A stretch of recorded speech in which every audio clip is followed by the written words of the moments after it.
Salam sejahtera untuk kita semua. Perkenalkan, nama saya Elsa Pratenta Berukaro dengan NIM B1019282 dari kelas A Fakultas Hukum Universitas Jambi di mata kuliah Hukum Persaingan Usaha yang diampu oleh Bapak Ageng Triganda Sayuti, SHMKN. Kali ini kita akan membahas mengenai praktek monopoli dan persaingan usaha tidak sehat dalam perspektif hukum ekonomi dan hukum Islam. Yang pertama, kita akan membahas mengenai pendapat para ahli. Yang pertama yaitu Profesor Organski. Profesor Organski berpendapat bahwa bangsa-bangsa modern sekarang ini menjalani 3 tahapan pembangunan: politik unifikasi, politik industrialisasi, dan politik kesejahteraan sosial.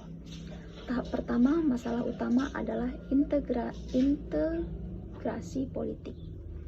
Tahap kedua adalah perjuangan untuk modernisasi politik dan ekonomi. Pada tahap ini, fungsi utama pemerintah adalah mendorong terjadinya akumulasi modal. Sedangkan pada tahap ketiga, pekerjaan utama pemerintah adalah melindungi rakyat dari penderitaan yang timbul sebagai akibat dari kehidupan industrialisasi. Berbeda dengan negara-negara modern lainnya di dunia seperti Inggris, Amerika, dan Jepang, Indonesia tampaknya ingin mencapai 3 tahap tersebut dalam waktu bersamaan. Indikasinya terlihat sejak informasi bergulir pada tahun 1998,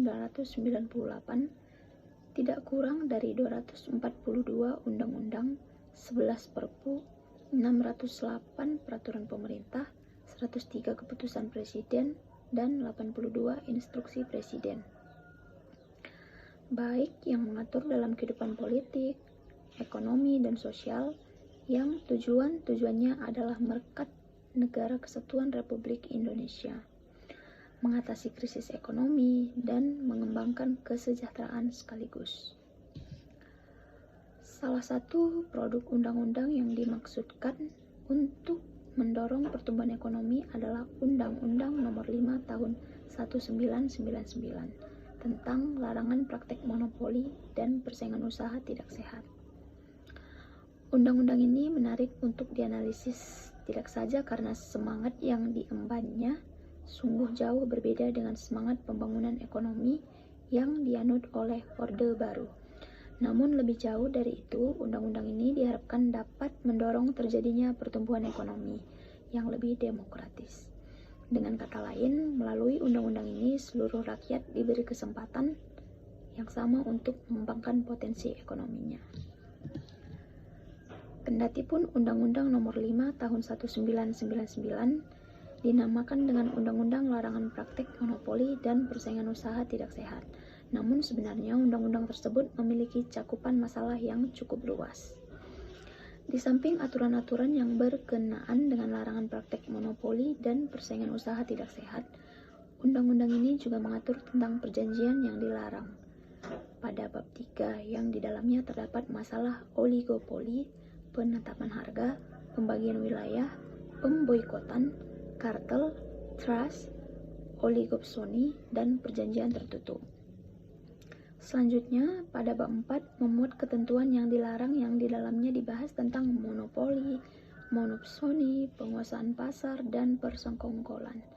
Di samping itu, undang-undang ini juga mengatur tentang keberadaan Komisi Pengawas Persaingan Usaha atau KPPU sebagai lembaga yang bertugas mengawasi pelaksanaan undang-undang ini yang langsung bertanggung jawab kepada Presiden. Terdapat pada bab 6. Kemudian larangan praktek monopoli dan persaingan usaha tidak sehat sebagaimana terdapat di dalam Undang-Undang Nomor 5 Tahun 1999 adalah praktek-praktek ini yang harus dihindari karena dampak yang ditimbulkannya cukup berat, seperti ketidakefisienan pasar, distorsi pasar, yang pada akhirnya akan menimbulkan kemudaratan tidak saja bagi konsumen, tetapi juga bagi produsen, terutama kelas menengah dan kecil. Pada gilirannya, negara juga akan dirugikan karena tidak didukung oleh fondasi ekonomi yang kukuh. Lebih jauh dari itu, praktek monopoli dan persaingan usaha tidak sehat sangat bertentangan dengan nilai-nilai keadilan dan kemaslahatan sebagai nilai-nilai intrinsik manusia. Abainya nilai-nilai keadilan dan kemaslahatan dalam kehidupan manusia menyebabkan aktivitas bisnis yang dimaksudkan untuk mewujudkan kesejahteraan sosial akan tidak terwujud sama sekali. Demikian yang bisa saya sampaikan, kurang lebihnya saya ucapkan terima kasih. Wassalamualaikum warahmatullahi wabarakatuh.